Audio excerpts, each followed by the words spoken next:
Good evening, everybody. My name is Pushkar Kumar Pokhrel. I am from Ahmedabad, alumni of National Institute of Technology, Warangal, and at present I am running my own business called Triple Power Services, and I am present General Secretary of National Institute of Technology, Warangal Alumni Association, and Joint Secretary of Pan NIT Alumni Forum. So, for today's session, I am the moderator. So, speaker is Mr. Radheshyam, who is fortunately my classmate, has been living in Singapore since many years and worked with IBM as a vice president in global business services. He moved to NetSoft in December 2016 and responsible for transforming the company to become one of the digital technology offerings company. Radheshyam will share his experiences as a corporate professional and individual on his journey and lessons on what does it take to be successful in a digitally transforming world. So, Sam, over to you, and looking forward to great hour of sharing. Please explain why you choose this topic and what you would like the participant to take away. Please, Sam. Hey, thank you, Pushkar, and welcome all. And just a short introduction, like Pushkar said, I have worked in PwC, then IBM. And prior to that, I used to be in the manufacturing industry too as a manufacturing manager. And so last held positions were leadership positions in IBM for Singapore and ASEAN market. And I was responsible for many of the services and transformation of IBM Global Business Services, which includes things like business analytics and optimization in 2009. And somewhere around 2014-15, we went through digital transformation services setup. We also set up the user experience and those services, and we also set up the blockchain services. And that was the time when Watson happened for IBM, and all of you would be aware of Watson as the one of the top AI tools in the world, which is cognitive kind of AI for various industries. So with that, in 2016, I went to NetSoft, and I have been working at NetSoft, which I'm going to share. So what I have done in IBM, then what I did at NetSoft, and both as from a corporate perspective, from entrepreneur perspective, and also from an individual perspective. So I hope there will be good takeaways for all of you, and let's move forward. So today we are talking about a place which is digitally transforming. So that's why I chose the topic, which is digitally transforming world, and it has its own impacts to all of us. And what I'm going to cover is how technology, business models, everything has evolved in the period of time, and what's expected to happen, and how does it influence us as an individual or as an entrepreneur or as an individual performing in a corporate. So hopefully some lessons will be shared with all of you. Okay, thank you.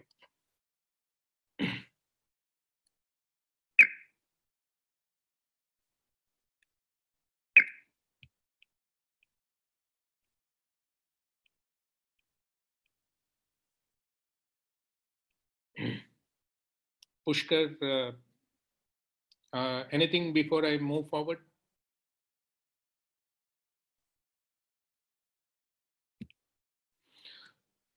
So, so what's this digital disruption?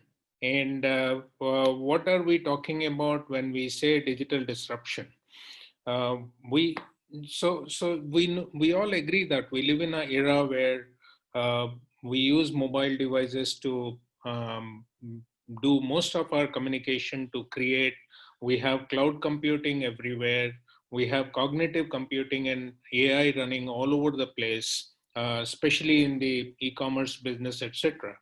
And we have data analysis, which extracts all the key insights which industries and consumers can access. And Forbes says is just scratching the surface. Now, what we'll be covering today is the technologies which fall under most of the digital disruption kind of technologies. Definitely the AI, which is artificial intelligence, where a lot of data is being crunched. Models have been prepared to say is what is likely to happen. Predictive or next best action, some people call, in most of the industries. If you are in a consumer business, if you are in telco business, so they want to predict what basically could happen. If you are in a manufacturing business, they also want to predict when a part or a machine is likely to fail. So these are kind of the AI stuff which are coming up. Uh, Blockchain, I'm going clockwise, and blockchain, most of you would have heard it, and we'll talk a bit about the blockchain part of it also, where we see a new technology which is evolving, which creates us beautiful new business models where enterprises can talk to each other. And on a common platform, on a common language, on a common set of records. So we'll talk about that. Analytics and big data is part of the basic platform for AI to function, or AI includes machine learning, deep learning, whatever we call under all that. IoT has brought a significant way of communication, especially with devices and sensors.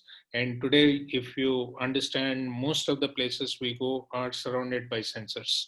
And we have so much of data which is being collated uh, through IoT sensors all over the place. I'll tell you some examples as we move along.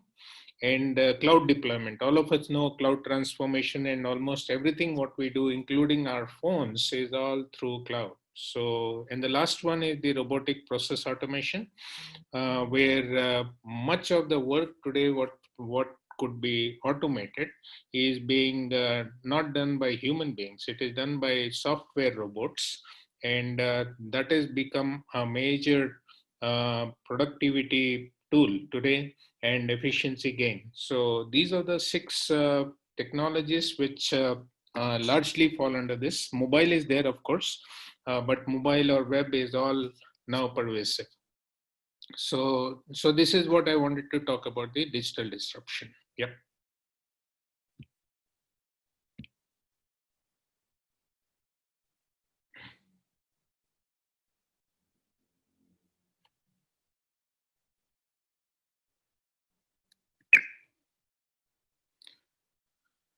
Okay, so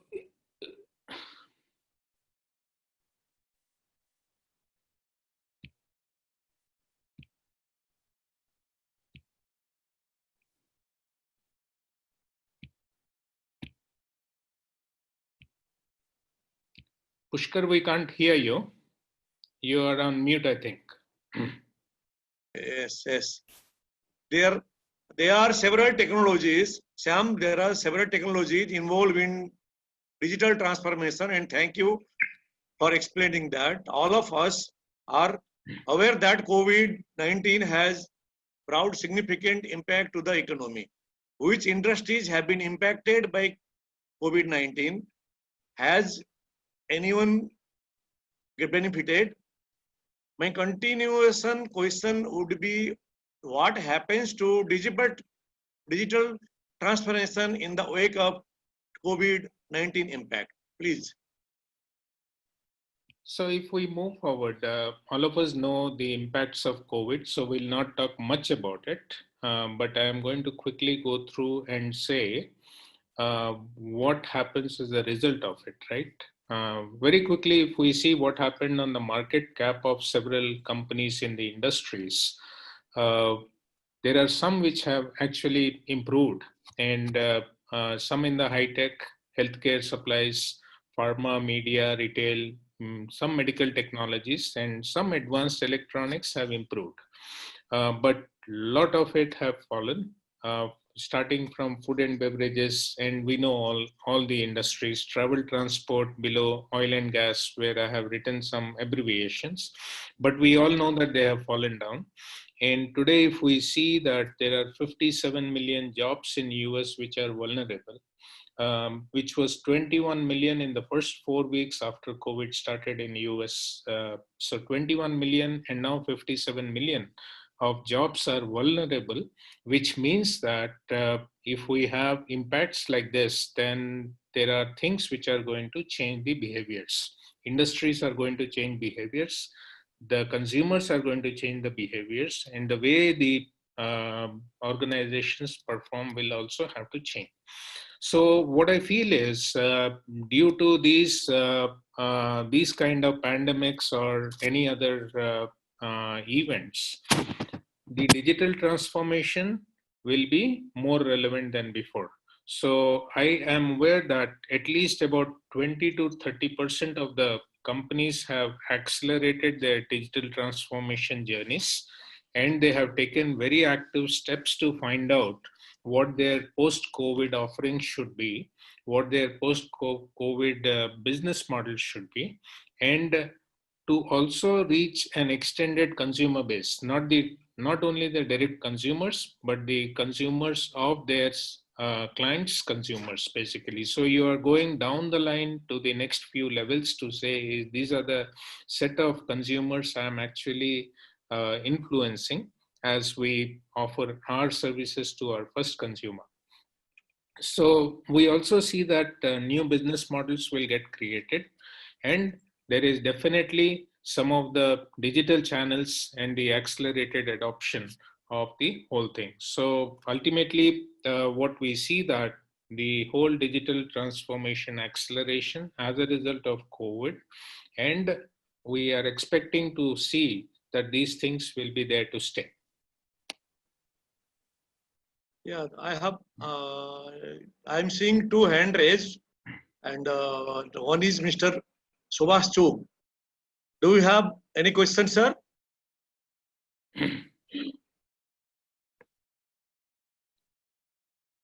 And there is one more hand raised, Amrita Das and Mr. Sunil B. Yeah, there is a question. Okay, if anyone of No, you no, no. There is a question, Sam. Can a less come shabby person survive? It is a question from PR Iyer, Mr. PR Iyer. There are not everybody who is comp savvy.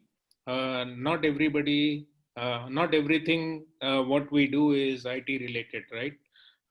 There are there is a greater penetration of the IT technologies into everything we do in our daily life. Now, whether we can live, yes, we can survive without. I can still today take out my phone. I can have a not a smartphone, but a dumb phone like what we used to have before. I can still survive, but depends on what you aim to do beyond, right? What do you want to do? If I want to have a retired life, I want to have peaceful life, I just want a few phone calls and the basic needs to be addressed, then I think we can all do it. But if we want to influence, we want to stay alive and active and doing a lot of things, then I think we need to be also uh, trudging along with all the technologies which are coming. Okay, let's move on. Yeah, now I request others to write their question in the Q&A section, so it will be answered. Now,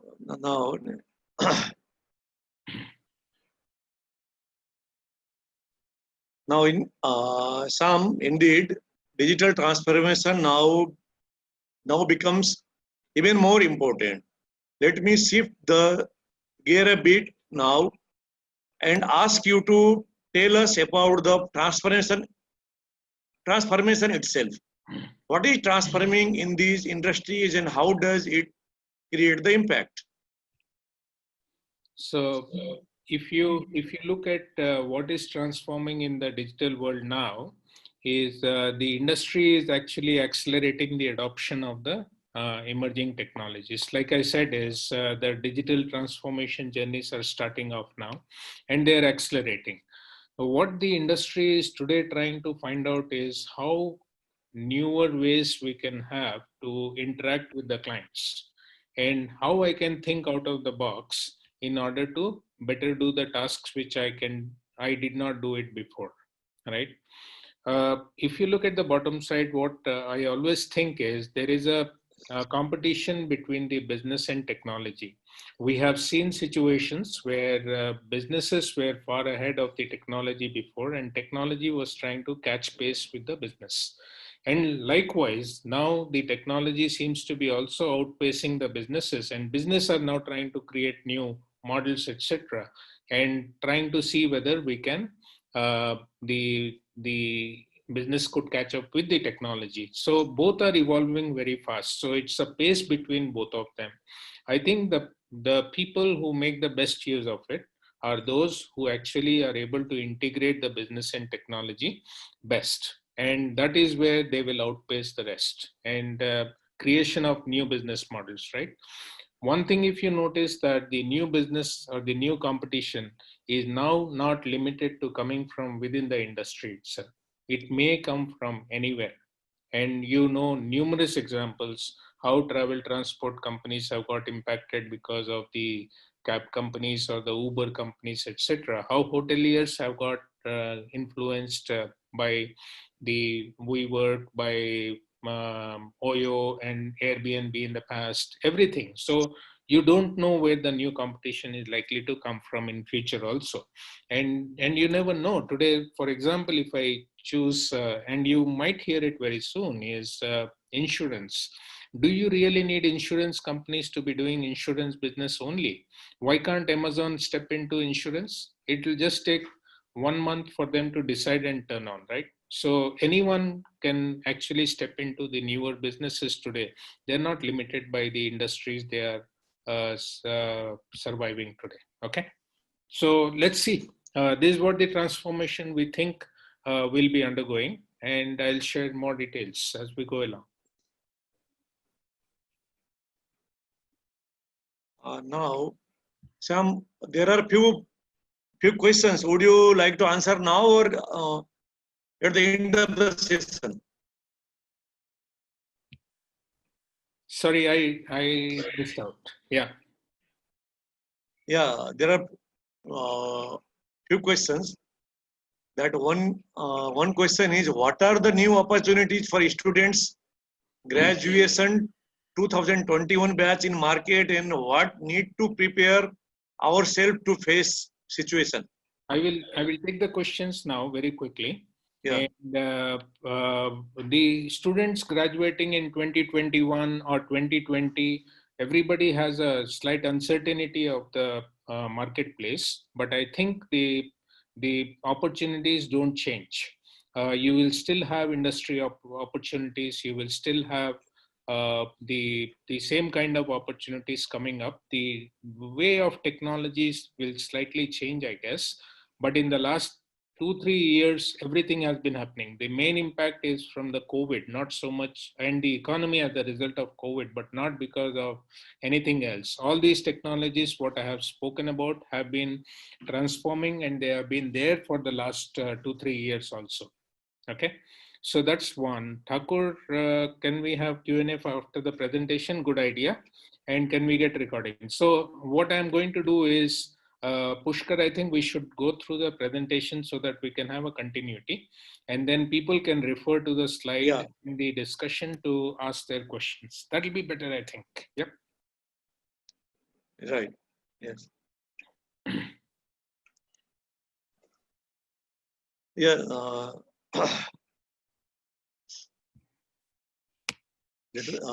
Now we have completed this thing.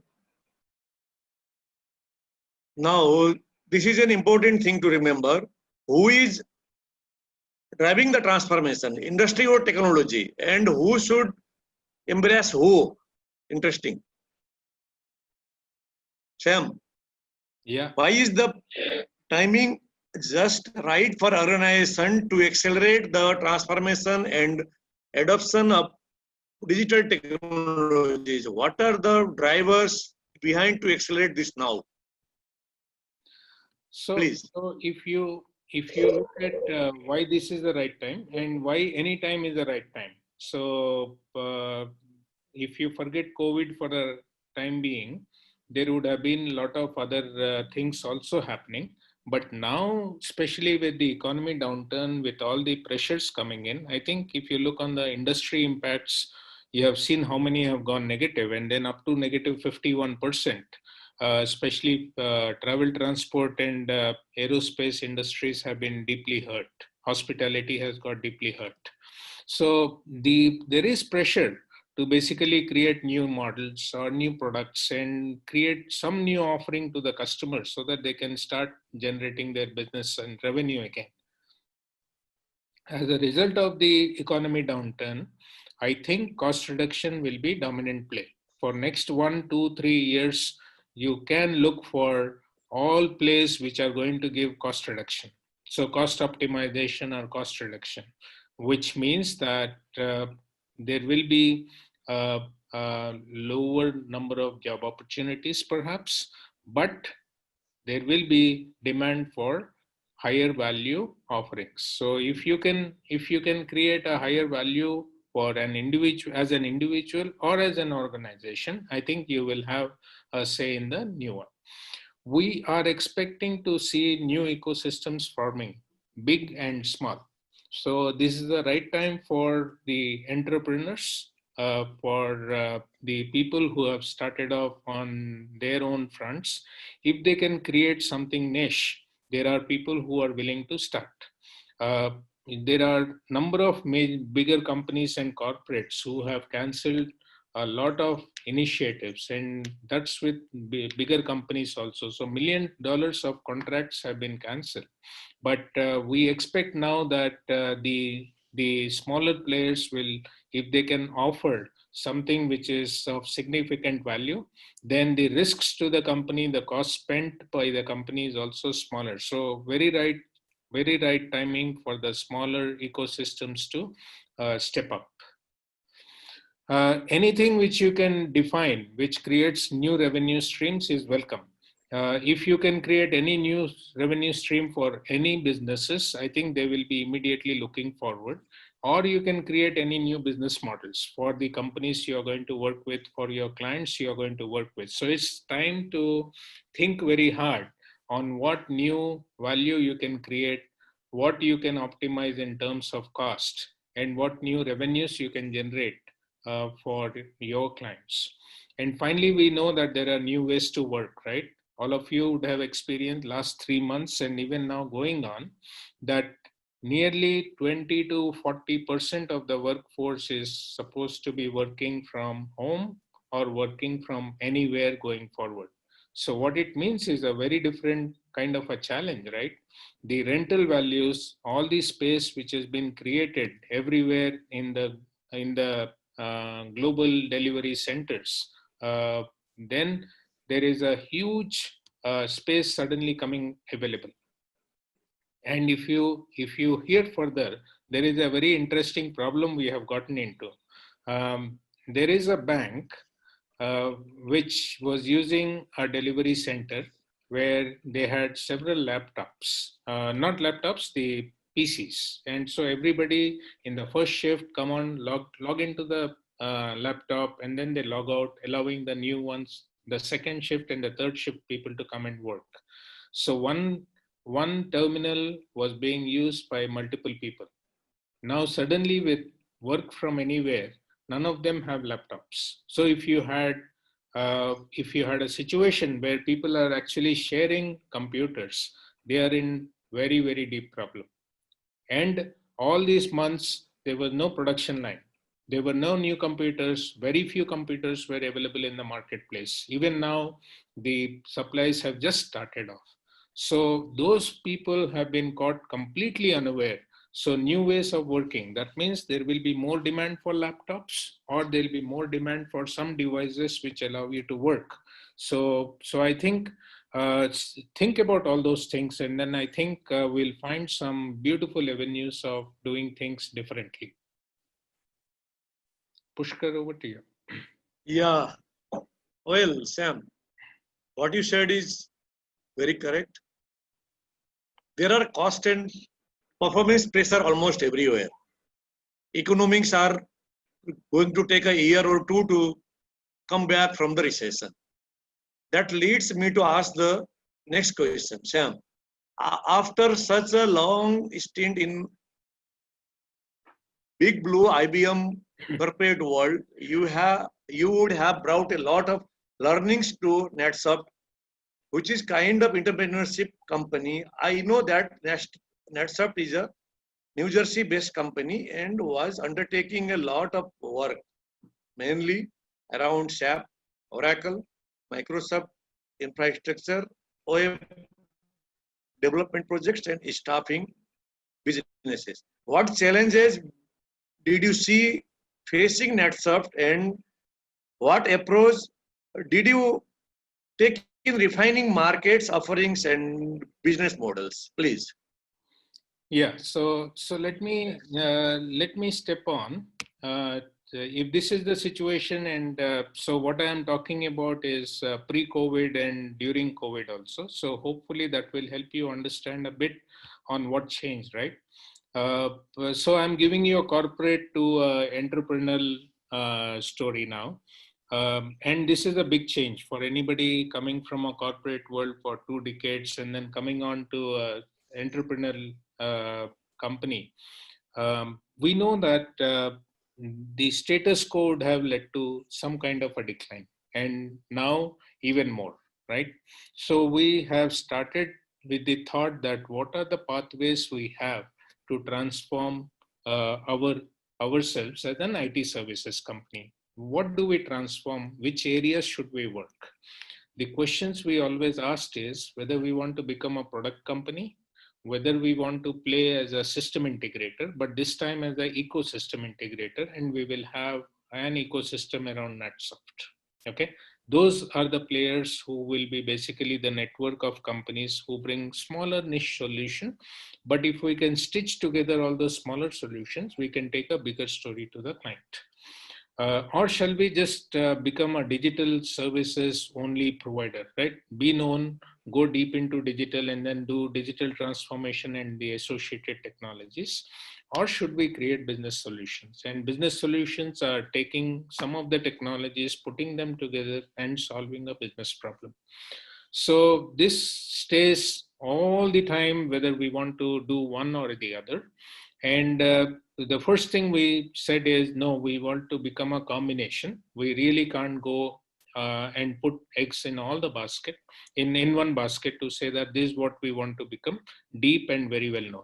Yeah, and understand after 2 years or 4 years whether somebody has brought us or whether we have become famous or not. Then we also looked at what is the transition period going to be, and between this, how resilience will be addressed. How resilient should we be in order to go through this whole transition phase? We gave ourselves about 2 years to build the whole digital branding and the digital kind of stories behind us. And we also said is, what are the chances of success on each one of our initiative? If we are taking 4 or 5 new initiatives, do we get success stories out of everything? I don't think so. So we said is, maybe 1 in 4, not 4 in 1, but 1 in 4. So that's what we said, is that's what could be the chances we have. And shall we start on one initiative, stay deep, or shall we stay shallower, but we go across? Okay. So this is what we finally did after a long thought, and after trying it out, and after knowing what are our strengths and weaknesses.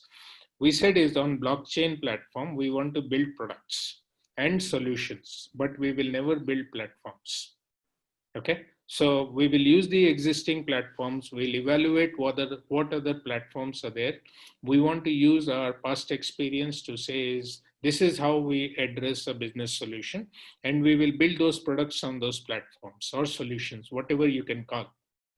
But I want to be like a business solutions company who can talk to a multitude of suppliers or clients where we can address some problem. RPA, the experience what we have seen so far, most of the organizations are more likely to internalize the RPA work because there is too much of dependency, there is too much of dynamism within the company with the systems which RPA does the automation on, because robotics is going to sit and keep doing the automation work on the legacy systems, so ERP system, an operational system, finance system, or purchase system, everything.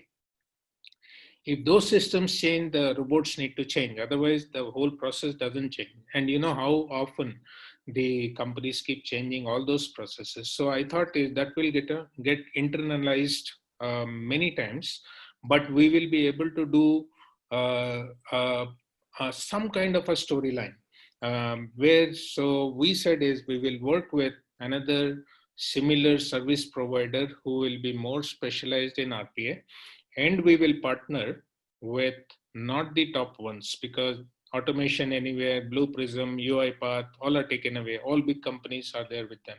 So we partnered with two startups, and I'm going to talk about that shortly.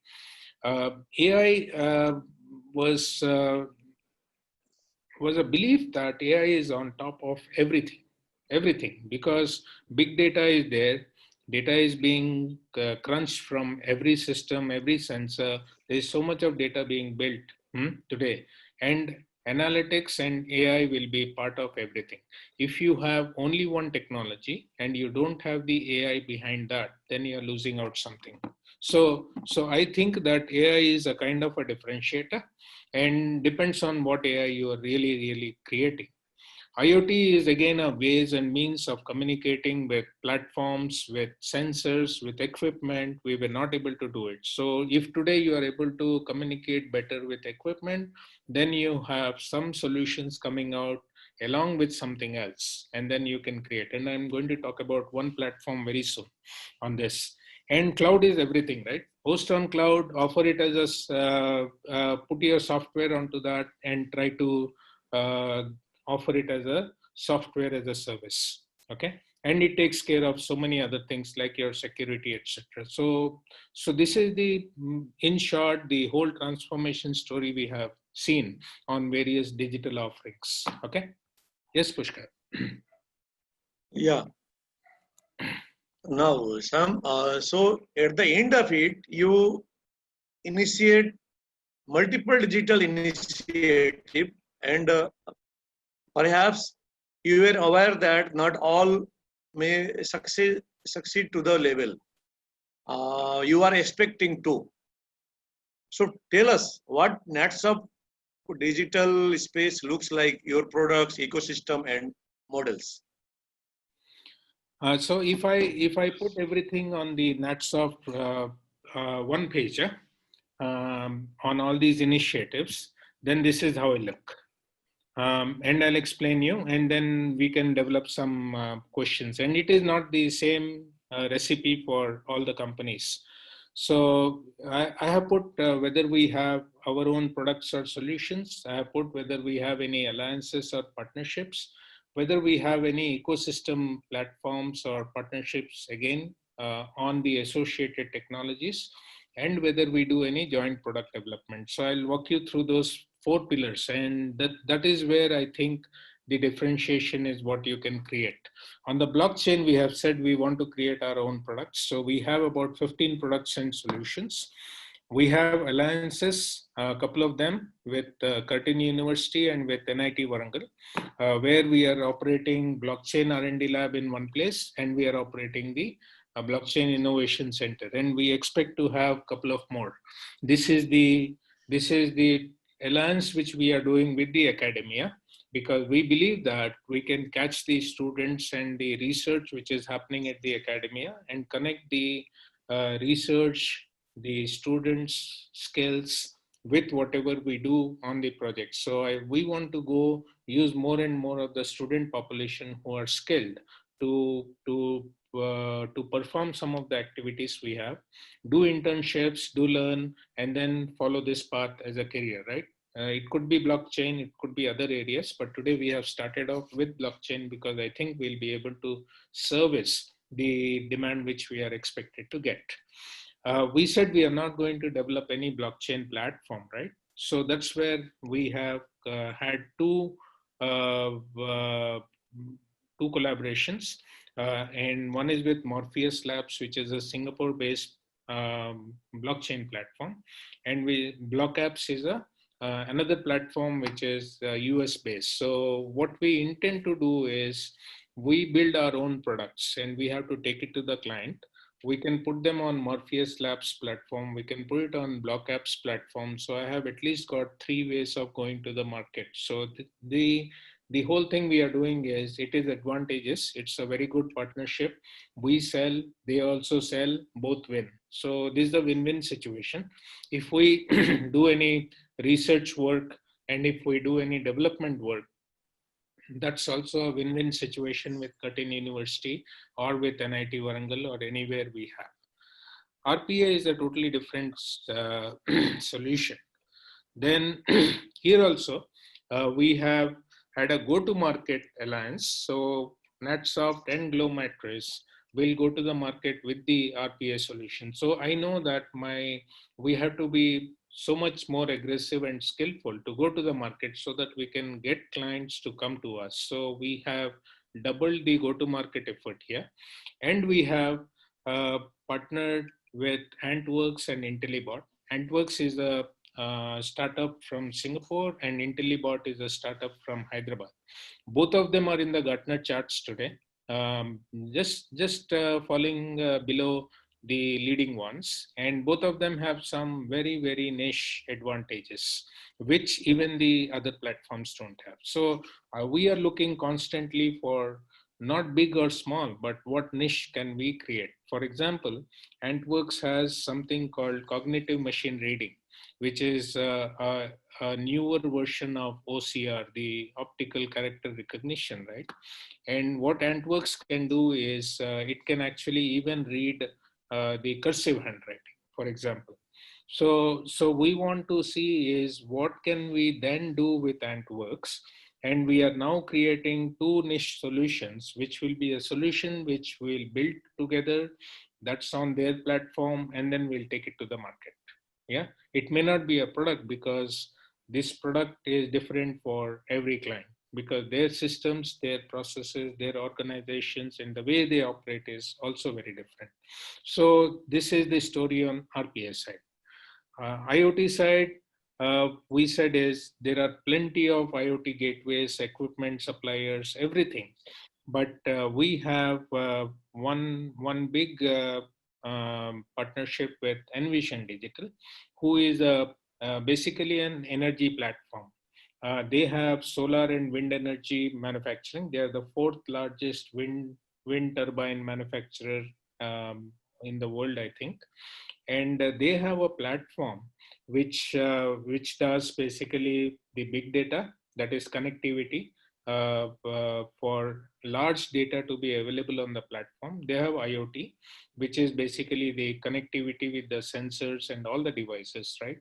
And what we could do with that is actually we can create smart grids when it comes to energy. We can create smart plants or integrated plants, or we can create even smart buildings. And that is the three initiatives we are doing with Envision.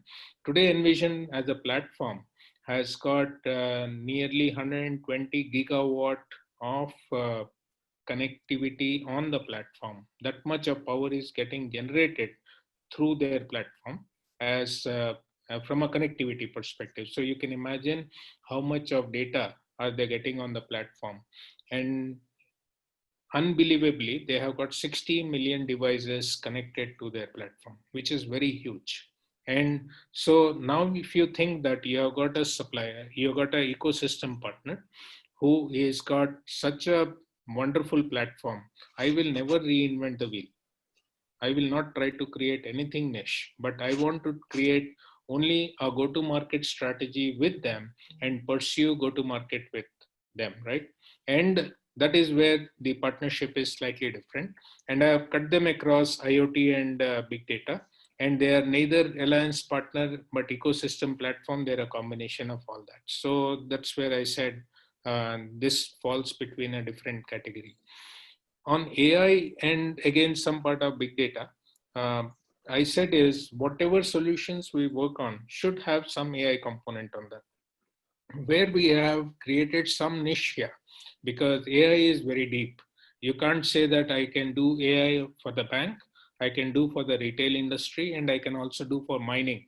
That's a very, very diversified kind of a AI. If anyone can do so much of AI, they're really experts. They would have worked 3 times more in each of the industry than what we have done, right? So what we have is one ecosystem player, which is a partner called WorkSogo, which does enterprise persuasive technology. They are good in assessing behaviors. They are good in nudging people, which will influence people to engage better for whatever purpose that is being nudged for. It's the same way how social media today nudges us to bring the stickiness on the platforms, right? All of us know what I am talking about. So the same way we are doing that across the enterprises to actually transform the enterprises. What we do is two things. Number one is we engage with the salespeople of a company so that the salespeople can be influenced and they are better engaged, they better perform. Even if I get 1%, 2%, or 5% performance improvement, the notice by the company is immediate. Immediate. In less than a month, we can implement this and we can start analysis and engagement process from month two. No companies will be able to offer such a beautiful value proposition. Similarly, to give back, we worked very closely with Cognitic, and Cognitic is a clinical trial intelligence platform. And we started all the work on seeing is how better can we analyze the oncology research which is going on, what research is going on, what medications are being taken today, what clinical trials are happening on those, and to give those kind of information near real time, what used to take maybe 3 to 4 weeks in the past. So that's being now given almost real time to them. So a lot of analytics built around that. Now, if you see a combination of WorkSogo and Cognitic, I can do better engagement with WorkSogo. I can go deeper into medical research. So what we are now doing is we are trying to build a story around patients and handling patients. So chronic diseases or say any clinical trials, and you know how many clinical trials run in US, huge amount, even COVID, and they run for a long time, 1 year, 1.5 years sometimes. And during that whole process, do you think the stickiness with the patients is same? A lot of fallouts happen. If you start with 200 people, you may end up with about 50 people only. So a lot of people fall out during the whole stage of the cycle. So this is where what we do is we want to do patient engagement using the same behavior technology, same nudging, same engagement with the patients, and then drive more real-time clinical trial analysis so that we can have much effective way of clinical trials in wherever it is, Europe, US, or Asia. Okay. Now, all these are hosted either on cloud, they can be offered on platform as a service, software as a service, or even a so for example, blockchain platform as a service. So there are number of ways in which we offer. It's all a subscription based, which is very easy to work out. You give me a transaction volume, you give me some user volume, I'll tell you how much does it cost. It's as easy as what we do with a Microsoft platform or today, something where we say is I want 10 licenses because I know what it takes. So it's as easy as that. So make it easy for customers to take. And this is still evolving. If you ask me 3 months later, I think this would have changed a bit depending on what we see in the market. So we are testing out everything in the market. This is how we go to market. There are 2-3 more initiatives which will come into the slide sometime later. I think that will give you a good sense of how we have built the approach to market, how we are testing it out, where we are partnering with, and what is our intent in the as a company to do. Okay.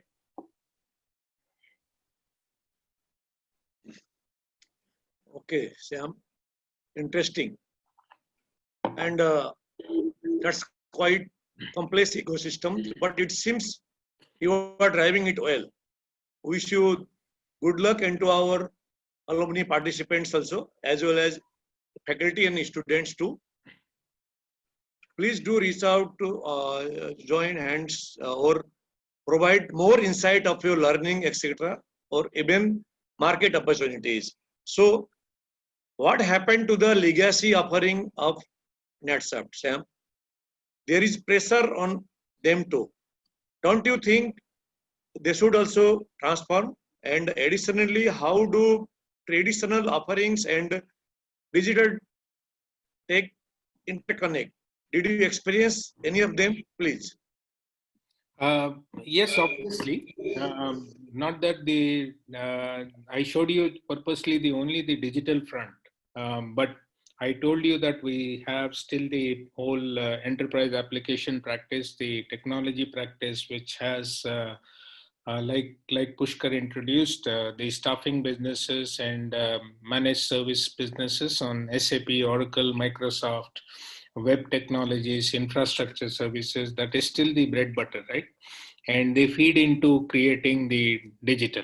So I get much of the contributions from the past work we have been doing and the current work we have been doing on the core technologies. And whatever benefits now I get from the digital, I pass back. So if we can now penetrate a customer because we are digital, then we will go back to even expand and do much of the other work. So it's a give and take between both of them. So we have created that model. But let me address this question. What Pushkar said is what is happening with the legacy side. So bulk of the legacy side is about cost optimization now, right? Number one is can I reduce the cost of running my enterprise applications? Can I reduce the number of mainframes or AS400 applications, which have been bulk of the cost? The cost of running them has been major, right? So what we have built now is a whole story around mainframes and AS400 application modernization. And this modernization is completely 100% tool-based with 0% coding. 0% coding. We touch the tool, but we don't touch the code. There is nobody in the world who can guarantee to do this. And the history today is 100% with the partner we are tied up with. So we are generating this as one of the new stream of business, and we are going to the clients who have a huge burden of mainframe or AS400 applications. So this is one way we looked at that, which is very, very evident to see that how much of cost they are having on their legacy application. Banks, governments, or telco are mainly the consumers of mainframes or old AS400 application. You would have also heard that US is having a major shortage of COBOL plus COBOL programmers. So COBOL programmers have been there for a long time in US, but if you want to do anything to those programs is literally impossible because the experience has gone. So you need to rebuild. So whether you rebuild a COBOL code on mainframes or you want to modernize is the story we are taking with them. We also think that whoever has been managing applications by themselves and whoever has been using local providers are likely to shift to more and more to outsourcing, right? But the outsourcing, I don't mean that it is exactly the IT companies, what we have, Infosys, TCS, etc. in India, but it could be their own global innovation or delivery centers. In the last 3 years, if I don't remember the statistics right now, but we have seen a huge growth of large corporates establishing their own delivery centers in India. More and more requests are actually coming to the IT vendors to help those corporates to set up this and put their learnings into that. So they do a more strategy work, they do a design of how many people, what kind of skills, etc.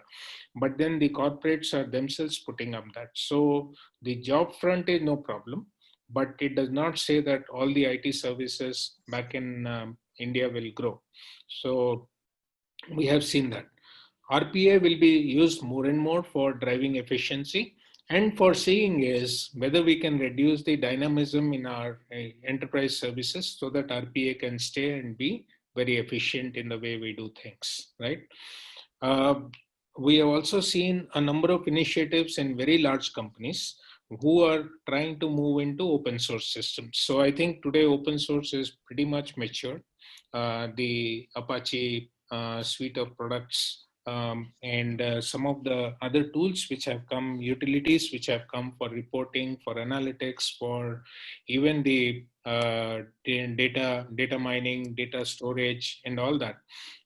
There are a number of ways in which we can create an open source suite of products for an equivalent, say any branded good, right? So it is equivalent to them in terms of functionality, but depends on how we do. So we are trying to now create a data as a service platform with only open source, with only open source. So what we will create, we'll come back to you later. So, but this is the thought process we are going. So rather than say that my core is going to decline, I'm trying to do cost optimization.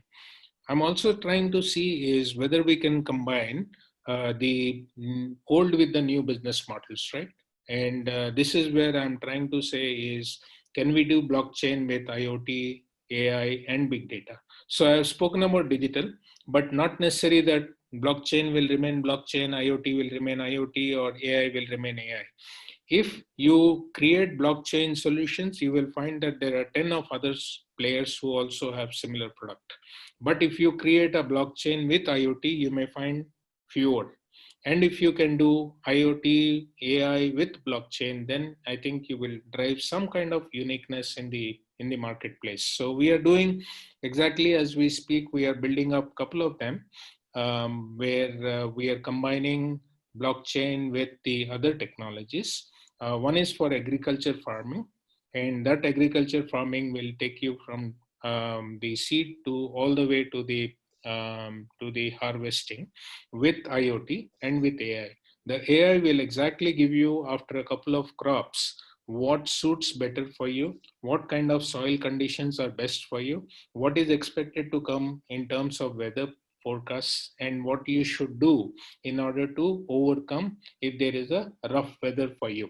So those kind of scenarios we are developing, and that should be a leading platform. I don't think there are too many players who can do that. We want to build automation on blockchain, which no one has today addressed. But what I am saying is, if I can have something like an Antwork solution, which is on blockchain, which can read document images, which can create intelligence out of that, then I can do my transactions at a much faster pace. All the transactions which have a true case can actually flow through automatically, then waiting for somebody to do it, and then we can do check on or audit on the accuracy of that. So those, and then again blockchain and RPA on ERP, right? So for example, we had a case where a client was asking for 500 user licenses on a ERP, SAP HANA. And then we found out that if we can build a good RPA model for them and RPA services, then what they need is much lesser licenses on the ERP platform. So maybe we can do with 400 ERP licenses, which is a saving of 100 license cost and 23% of the maintenance of the 100 user licenses. Straight away, it's a huge saving of cost. And then we do RPA so that they can automate and they can reduce some of the repeated transactions which is done on the ERP system by people and replace it with robots. So that way, we also saved an organization who was doing logistics operations only with about 40 people and with replaced with one bot. That is called productivity. That's how the disruption is going to be, right? And I spoke about persuasive engagement models. So I think this is exactly what happened on the legacy side. I have explained what happened on the digital side, and I also tried to show you a combination of both. Yeah. So this is my learnings. This is what I am giving back to all of you from a corporate perspective, from an entrepreneur perspective, or a smaller firm perspective. And Pushkar, over to you. Yeah, Sam, that's very, very interesting. And but could you explain me your personal journey too? Because you seem to have been through almost all of them. How, as an individual, you have survived and drove the transformation of yourself, please. If I have been through all this, then definitely I must have done something right. And but fortunate enough, if I put my personal learning journey on a scale of 5, and I'm talking about till 2000, 2005, 2010, 2010 to 15, and 2016 to 20. And by the way, I'm 1986 pass out. So that will give you an idea of what I am learning and when I was learning, right? And started with the ERP, CRM, and then slowly came over to other tools, other informations, other technologies, what has come. And much of the learning has been between 2010 to 20, and bulk of the learning and maturity has come from 2016 to 2020. So I don't think that we are weak, but there is no limitation if we have interest and initiative to do more.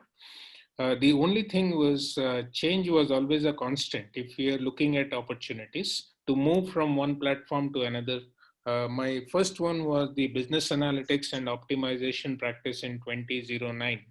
In 2009, when I had absolutely no idea what a data warehouse meant and what a data warehouse modeler is supposed to be, modeling is supposed to be, how do you do all that stuff? The multi-dimensional subject areas involved in the whole data warehousing model, I had nothing. But I took that initiative, and from that time onwards, I was not afraid of taking anything new. And from there onwards, I built up AI, and I had the first involvement with some of the Watson work, some of the digital transformation work, some of the blockchain work, and continue to do that. Roles responsibilities, however, increased from being a hands-on person or a practice, from being a functional person to a more practice in P&L management. But because I had some level of hands-on experiences, the journey to entrepreneurship is really helping, and not being purely managerial, right? And hands-off manager kind of stuff.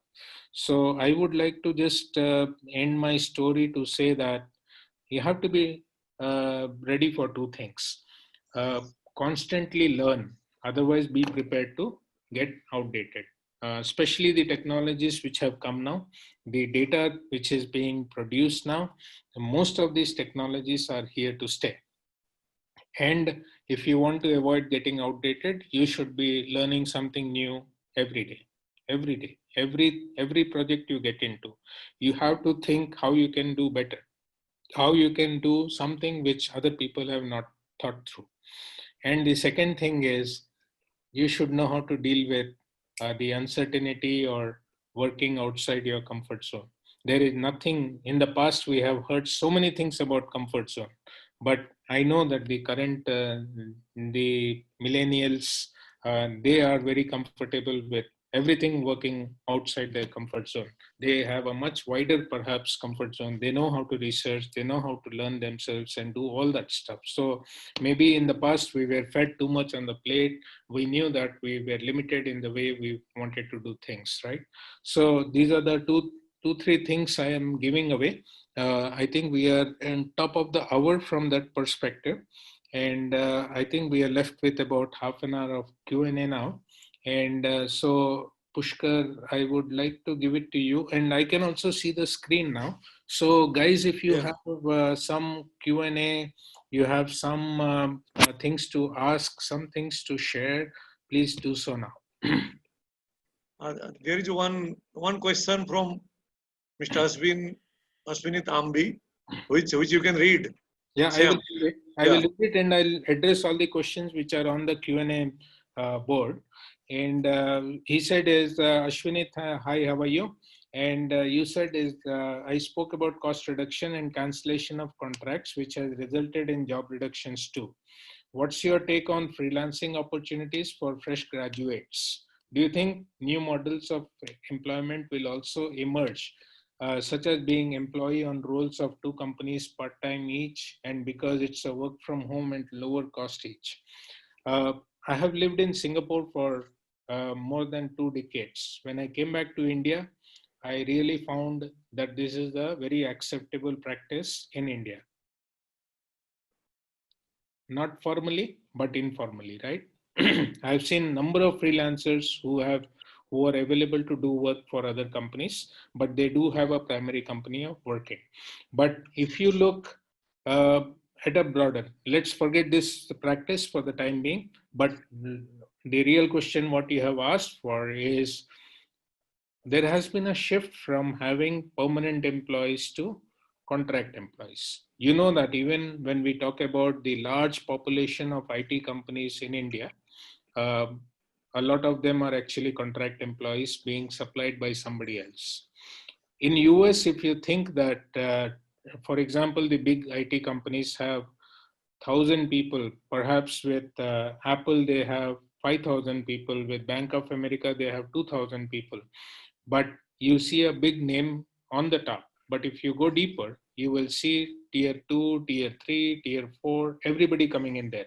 So it's another ecosystem which has been built, a company A giving to B, B giving to C, and like this it has been rolling up. So there is definitely these kind of employment models coming. But if any time the smaller companies are encouraged to do direct work, then that's where the bigger companies will start losing out, because their cost base is much higher than the smaller companies, right? And there are number of people now who have started doing contract work, freelance contract work. I know that I can be independently much more efficient than when I am at the corporate. So if I think that my personal skill levels and my interests are good, then I can do a job in much lesser time. I would like to be a contractor. I will do the same work in a much lesser time. And I can explain you so many people who have managed to do that very, very successfully. So I think there are new models coming up in the way people are going to contract. So there are right now, we are also dealing with a situation where somebody is asking us to see whether we can put up a freelancing website, because the number of the freelancers population is expected to grow. Okay. Yes, so I'll do that. Ravi, will you share your presentation to the participants after the webinar? Yes, we will do a copy of it. If there is sensitive information, we'll remove and then give it back to you. Okay. Um, Sunil said is, I'm not good in coding. What are the new opportunities for me without coding skills? Now, The codes are also becoming simpler, and I don't know how experienced you are, Sunil, but what I am saying is not necessarily to do coding, but can you create new business models if you are more experienced? Can you say that these are the scenarios for which I want you to code? So if you can't do coding, can you do that higher value work? Or if you can do that, otherwise you identify client where you think that the kind of coding or the scenarios which will be applicable. And then so as you grow up in the ladder, you should be able to create that level of value within yourself. But you can't be saying that, sir, I'm a manager. And so as a manager, I really don't need to do any work. And that's the kind of people today in India who are at the biggest risk in the IT companies. You know how many people are just being rolled off because they don't do anything else other than managing people. And managing people is not considered as any critical skill today. So somewhere you can't leave something which is core to you. Either you become a technologist, deep in technology, or you want to become a generalist. You should be very clear that you know something which either none of the individual technologists know by themselves. So if you suppose speak to a security or a cloud consultant, they will know about that area, but they don't know how the applications sit and how applications should be designed in a virtual environment on those cloud, right? So then you don't know how the business will run on the whole cloud, how legacy can be transformed into the cloud environment. So you should, there are a number of areas you look through the whole cycle and then say is what do you hold to be your positivity, where people will be dependent on you. Okay. Ravi said is, if possible, can you share more details about freelancer opportunities? Not that I already have a website, but we all have freelancers. So in most of the companies there are freelancers. So if you have, make a good LinkedIn network of yourself, and then keep floating your skill sets and have a network who is actually consumer of your skill, right? So that is what you need to have. If you don't have, then develop it first. Okay. So give me more details. I'll try and help today. Definitely among in the marketplace, there are a number of people who come to us, either looking for change, either looking for the new kind of skills they should go to, and what they should be doing, how we can cross over from one company to another also. Okay, and here comes one question, which is what hard or soft skills would you recommend for fresh grads to undertake at this time to help them stand out in context of digital transformation? I think what is very important is uh, we as in some of the global delivery centers, which I include India, Eastern Europe, Africa, Philippines, Vietnam, China. All of them have a lot of deficiency in the way we can communicate, in the way we can articulate or do presentations, right? They are very good in a particular skill they do, but they can't even communicate well. There is a lot of communication gap between what the client is speaking versus what the person is actually understanding at a delivery center, and then what he or she actually develops. So communication skill is an absolute must in this age. If we are going to have 30-40% of the employees working from anywhere, the key is communication. And of course the tools, means I am not saying tools are here to live. We all use the tools like we are doing now. But if you don't communicate, if you don't have whiteboarding skills, if we don't have Q&A skills or understanding or documenting skills, there are so many people here in this country who have very poor documentation skills. So there are basic courses available now which actually teaches you about communication skills, which teaches you about core consulting skills. Consulting skills it starts with how you should appear, how you should respect, how you should understand multiple culture, and then in every situation, how you are supposed to perform, right? Okay, so Thakur Sharma, I'm from Nepal and in the consulting industry, which is field-based activities. IT infrastructure is very weak there and a huge digital divide. How do you think these consulting companies here can be prepared to undertake the digital transformation world?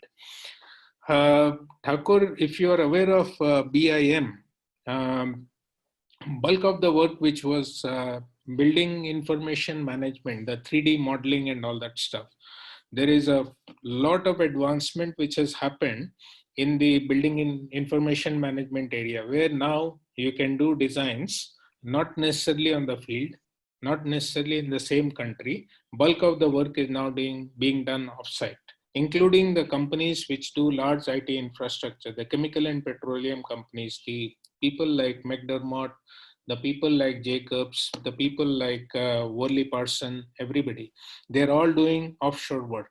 So only the EPC part of it is actually done on the site. Now, EPC has got so much of dependency on the digital part where we can think of solutions where we can predict basically where you are uh, on the construction activities, which ones are likely to delay, which are the critical path you have, and I can give you a whole prediction model about that. So there is a huge set of digital initiatives in the EPC area. And Pushkar, you want to add something here, right? No, yeah, one more. How top companies. There's one more question. How top companies sustaining in the market from long time? What are the secrets? So there are top companies. If you are talking from an IT perspective, there are top companies who have been transforming on a constant basis, right? Every year you will see new solutions, new acquisitions, everything coming up. You will see organizations which are consumers of the IT applications, like the big Bank of America, Citibank, and the other Intels, etc. You know, the amount of research which they do, the amount of research work to create new models, right? Like Intel or any of the software, the hardware companies which are in our laptops or any of the devices, Samsung, etc. They undertake a lot of initiatives on innovation, and that innovation is how I can increase my performance. And it's a price performance, what you need to pay in order to get a particular performance. And you know, we have all seen that. We have seen a journey from a floppy disk or a mainframe floppy disk to now having thumb drives with terabyte, right? So we have seen that, and these are expected to keep going and going. But if you have stopped innovation, that's where you have a big issue. Or if there is an unexpected unexpected competition from somewhere else, which you have not anticipated, then those are the ones to look for. Top companies still have a lot to undertake, right? They have a huge cash reserves. So even if they face a pandemic like this, they face a financial downturn, they still have much more sustenance, but compared to other companies. So there are various formulas. It's not a single recipe again, right? Okay. I think I think that's I have seen that. And There is one more question. What are some newer area that you would I have recommend fresh responded. tech graduate? I have responded that. Responded. Yeah, and share your LinkedIn, and that's my LinkedIn. Basically, so I want to end this session here. And if you have still last minute questions, you can ask me here. And if you have any questions on the presentation, or if you think that there is a potential collaboration in our ecosystem, or you can increase the value of our offerings in any way, or create new opportunities for us, reach out sham.mamidi@netsoft.us, and my profile is this. But you can check sham.mamidi in LinkedIn. I think I should be there.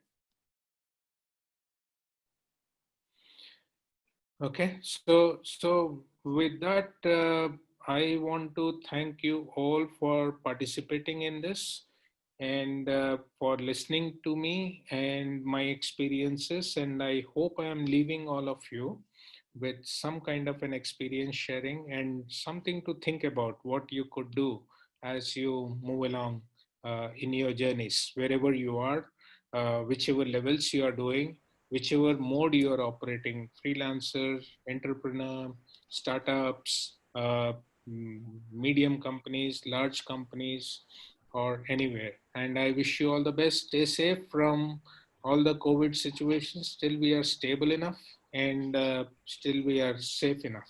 And yeah. Thank you, Mr. Shyam. Yep.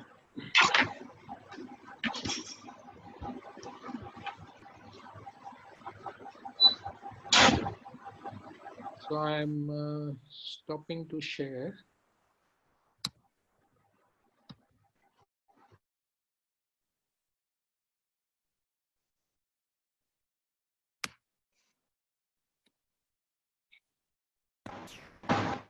So shall we end here now? Thank you very much, Mr. Shyam.